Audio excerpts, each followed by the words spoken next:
بسم اللہ الرحمن الرحیم۔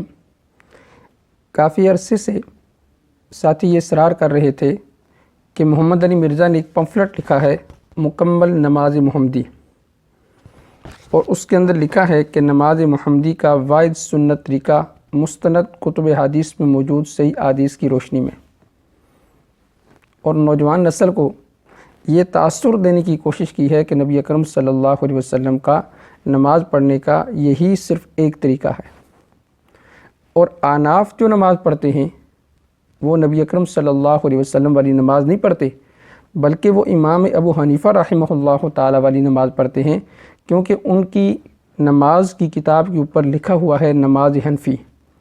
اس نماز حنفی کے نام سے وہ نوجوان نسل کو یہ دھوکہ دیتا ہے کہ یہ رسول اللہ صلی اللہ علیہ وسلم والی نماز نہیں بلکہ امام ابو حنیفہ رحمہ اللہ تعالی والی نماز ہے، لہذا اس نماز کو چھوڑ کے آپ یہ نماز پڑھیں جو نبی اکرم صلی اللہ علیہ وسلم والی نماز اور صحیح احادیث سے ثابت ہے۔ تو ساتھیوں کا اصرار تھا کہ جی آپ اس پر کچھ کلپ ریکارڈ کروا دیں تاکہ یہ جو نوجوان نسل کو دھوکہ دیتا ہے، نوجوان نسل اس کے دھوکے سے آگاہ ہو سکے اور اس کی فتنے سے بچ سکے۔ تو بات کو شروع کرنے سے پہلے میں آپ کو چند نماز کی کتابوں کا تعارف کرواؤں گا، وہ اس لیے کہ جتنی نماز کی کتابیں میں سمجھتا ہوں میرے پاس موجود ہیں اتنی اس بیچارے نے دیکھی بھی نہیں ہوں گی۔ تو یہ بیچارہ علمی طور پر یتیم آدمی ہے، جس کو میں کہتا ہوں اردو کی کتابیں پڑھنی نہیں آتی، وہ عربی کی عبارتیں کیا پڑھے گا۔ میں اکثر کہا کرتا ہوں کہ جس کو اپنے محکمے والوں نے، اپنے فن والوں نے، اس کی فیلڈ والوں نے قبول نہیں کیا، اسے کک لگا کر اپنے محکمے سے نکال دیا ہے، تو جس فن کو اس نے پڑھا ہی نہیں ہے اس فن والے اس کو کیا قبول کریں گے۔ تو خیر یہ تو ایک الگ ٹاپک ہے۔ پہلے میں چند نماز کی کتابوں کا تعارف کرواؤں گا، پھر جو آناف کی نماز پر یہ اعتراضات کرتے ہیں ان اعتراضات کو بھی ساتھ لیں گے، اور ساتھ یہ جو پمفلٹ ہے اس کو بھی لیں گے، اور دونوں باتیں میں آپ کے سامنے رکھتا چلا جاؤں گا، فیصلہ آپ نے خود کرنا ہے۔ انشاءاللہ تعالی یہ مختلف نشستوں کے اندر ہم ریکارڈ کروائیں گے تاکہ آپ کو سننے کے اندر آسانی ہو، فیصلہ آپ کے ذمہ ہے۔ میرے پاس نماز کی مختلف کتابیں ہیں۔ یہ کتاب ہے میرے پاس نماز نبوی صحیح احادیث کی روشنی میں۔ اب دیکھیں یہ بھی نام رکھا ہے نماز نبوی صحیح احادیث کی روشنی میں، ترتیب دی ہے ڈاکٹر شفیق الرحمن صاحب نے، اور تحقیق و تخریج ہے ابو طاہر حافظ زبیر علی زئی صاحب، اور تصحیح و تنقیح ہے حافظ صلاح الدین یوسف اور عبدالصمد رفیقی صاحب نے، یہ کتاب ہے۔ اسی طرح یہ دوسری کتاب ہے میرے پاس نماز مدلل، یہ شیخ الحدیث حضرت مولانا فیض احمد صاحب ملتانی انہوں نے لکھی ہے، مکتبہ حقانیہ سے چھپی ہے۔ تیسری کتاب میرے پاس رسول اکرم کا طریقہ نماز، یہ اہل حدیث ابو صہیب محمد داؤد راشد ہیں، انہوں نے لکھی ہے۔ یہ ایک اور کتاب میرے پاس نماز اہل سنہ والجماعہ، یہ مولانا محمد الیاس گمن صاحب انہوں نے لکھی ہے۔ یہ ایک اور کتاب میرے پاس اصلی صلاۃ الرسول، یہ حکیم نور احمد یزدانی صاحب ہیں، انہوں نے حکیم محمد صادق سیالکوٹی کی صلاۃ الرسول پر قرآن و حدیث اور علماء غیر مقلدین کی کتب اور فتاویٰ کی روشنی میں ایک علمی نقد اس کا جواب لکھا ہے، اصلی صلاۃ الرسول۔ یہ ایک کتاب میرے پاس ہے، کراچی سے چھپی ہے، نماز نبوی کا علمی جائزہ، یہ مولانا عطاء اللہ عمر صاحب نے لکھی ہے، جامعہ فاروقیہ کے فاضل ہیں۔ یہ ایک کتاب ہے میرے پاس صلاۃ الرسول کا پرانا ایڈیشن، یہ صادق سیالکوٹی صاحب کی کتاب ہے، یہ پرانا ایڈیشن ہے۔ یہ صلاۃ الرسول کا یہ نیا ایڈیشن، یہ بعد میں چھپی ہے۔ ایک کتاب کے دو تین نسخے میرے پاس موجود ہیں بحمد اللہ تعالی، ذوق ہے کتابوں کا مجھے۔ یہ صحیح نماز نبوی، یہ لکھی ہے شیخ عبد الرحمن عزیز صاحب نے، اور نظر ثانی کی ہے فضیلت الشیخ ابو الحسن مبشر احمد ربانی صاحب نے۔ یہ نماز کے ایک رکن رفع الیدین، رائحۃ العینین فی ترک رفع الیدین، اس پر لکھی گئی ہے۔ یہ کتاب ہے نماز میں ناف کے نیچے ہاتھ باندھنے کے مسئلے پر غیر مقلد زبیر علی زئی اور ارشاد الحق عصری کے اعتراضات کا علمی محاسبہ، فیصل خان نے لکھی ہے، راولپنڈی سے۔ یہ کتاب قرۃ العینین بجواب نور العینین، یہ ریحان جوید صاحب نے لکھی ہے۔ جماعت المسلمین کی صلاۃ المسلمین، کیپٹن مسعود الدین مسعود احمد صاحب نے اس کتاب کو لکھا ہے۔ یہ نماز نبوی کا پرانا ایڈیشن، عورتوں کی نماز کا طریقہ، یہ نماز کا ایک رکن مسئلہ فاتح خلف الامام زبیر علی زئی صاحب کی، میں رفع الیدین کیوں کرتا ہوں حافظ صلاح الدین طالب ابو حمزہ عبد الخالق صدیقی صاحب کی، یہ نور الصباح حبیب اللہ ڈیروی صاحب کی ایک جلد، یہ اسی کی دوسری جلد۔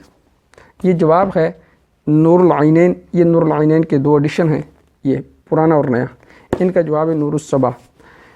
اس کے علاوہ بھی میرے پاس کتاب ہے نماز نبوی ناصر الدین البانی صاحب کی، ایک ہے رسول اکرم کا طریقہ نماز۔ اس کے علاوہ کچھ کتابیں اور بھی ہیں نماز کے متعلق، وہ میری دوسری لائبریری کے اندر موجود ہیں۔ تو یہ صرف میں نے چند کتابیں آپ کو اس لیے دکھلائی ہیں کہ دیکھیں ان میں سے ہر کتاب کے اوپر ایک الگ نام لکھا ہے، وہ نام لکھنے والا ایک الگ آدمی ہے۔ کسی نے صلاۃ الرسول نام رکھا، کسی نے رسول اکرم کا طریقہ نماز رکھا، کسی نے مدلل نماز رکھا، کسی نے کیا نام رکھا۔ تو کتاب کا جو نام رکھا جاتا ہے وہ ہم میرے اور آپ جیسا کوئی انسان وہی رکھتا ہے۔ اس پمفلٹ کو لکھنے والا انجینئر محمد علی مرزا ہے، نبی اکرم صلی اللہ علیہ وسلم نے خود نہیں لکھا، اوپر نام صرف دے دیا مکمل نماز محمدی۔ اسی طرح جو آناف نے کتاب لکھی نماز کی، اس کے اوپر نام دے دیا نماز حنفی۔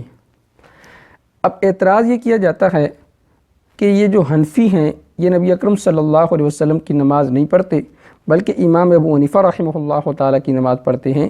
ان کی نماز کی کتاب پہ لکھا ہوا ہے نماز حنفی، نماز محمدی نہیں لکھا ہوا۔ اس لفظ سے یہ دھوکہ دیتے ہیں۔ یہ بڑا آسان سوال ہے، اس کا بڑا آسان جواب ہے۔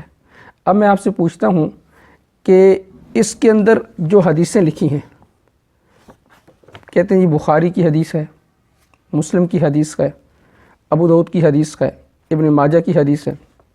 میرا سوال یہ ہے کہ اس میں نبی اکرم صلی اللہ علیہ وسلم کی حدیثیں کیوں نہیں لکھی؟ آپ کسی ایسی کتاب سے حدیث نقل کرتے کہ جو محمدی شریف، حدیث کی محمدی کتاب ہوتی، آپ اس سے نقل کرتے۔ آپ نے بخاری سے نقل کی، مسلم سے نقل کی، یہ تو بخاری کی حدیث ہے نا، یہ تو مسلم کی حدیث ہیں، ابو داؤد کی حدیث ہیں، ابن ماجہ کی حدیث ہیں۔ تو اس کا جواب یہ دیں گے جی بخاری شریف کے اندر امام بخاری کی اپنی حدیث نہیں ہے بلکہ امام بخاری رحمہ اللہ تعالیٰ نے نبی اکرم صلی اللہ علیہ وسلم کی احادیث کو جمع کیا ہے۔ اگر امام بخاری رحمہ اللہ تعالیٰ نبی اکرم صلی اللہ علیہ وسلم کی احادیث کو جمع کریں تو اس کتاب کے اندر اللہ کے نبی کی حدیثیں ہیں، صرف احادیثوں کو جمع کرنے کی وجہ سے امام بخاری رحمہ اللہ تعالیٰ کی طرف اس کتاب کی نسبت کرتے ہوئے اس کتاب کا نام رکھ دیا جاتا ہے بخاری شریف، کیونکہ امام بخاری نے ان حدیث کو جمع کیا۔ اسی طرح امام مسلم رحمہ اللہ تعالیٰ نے جو نبی اکرم صلی اللہ علیہ وسلم کی حدیث جمع کی، ان کا نام رکھ دیا جاتا ہے مسلم شریف۔ امام ابو داؤد نے جمع کی، ان کا نام رکھ دیا جاتا ہے ابو داؤد۔ جو امام نسائی نے جمع کی، امام ترمذی نے جمع کی۔ تو جب انہوں نے نبی اکرم صلی اللہ علیہ وسلم کی احادیث کو جمع کیا اور جمع کرنے کی وجہ سے صرف ان کی طرف نسبت کر دی گئی اور کتاب کا نام بخاری مسلم رکھ دیا گیا، اسی طرح امام ابو حنیفہ رحمہ اللہ تعالیٰ نے نماز کے متعلق نبی اکرم صلی اللہ علیہ وسلم کی احادیث کو جمع کیا اور جمع کرنے کی وجہ سے اس کتاب کا نام نماز حنفی رکھ دیا گیا۔ جیسے بخاری شریف کے اندر نبی اکرم صلی اللہ علیہ وسلم کی حدیث ہیں، اسی طرح نماز حنفی کے اندر وہ نبی اکرم صلی اللہ علیہ وسلم کی نماز کے متعلق وہی حدیث ہیں۔ بخاری شریف کی حدیث کو امام بخاری نے جمع کیا اور نماز حنفی کے اندر جو حدیث پائی جاتی تھی ان کو امام ابو حنیفہ رحمہ اللہ تعالیٰ اور آناف نے جمع کیا۔ وہاں امام بخاری کی جمع کرنے کی وجہ سے اس کتاب کا نام بخاری شریف ڈال دیا گیا، یہاں آناف اور امام ابو حنیفہ رحمہ اللہ تعالیٰ کی جمع کرنے کی وجہ سے اس کتاب کا نام نماز حنفی ڈال دیا گیا۔ دونوں کے اندر سیم وہ جو حدیثیں ہیں وہ نبی اکرم صلی اللہ علیہ وسلم کی احادیث ہیں۔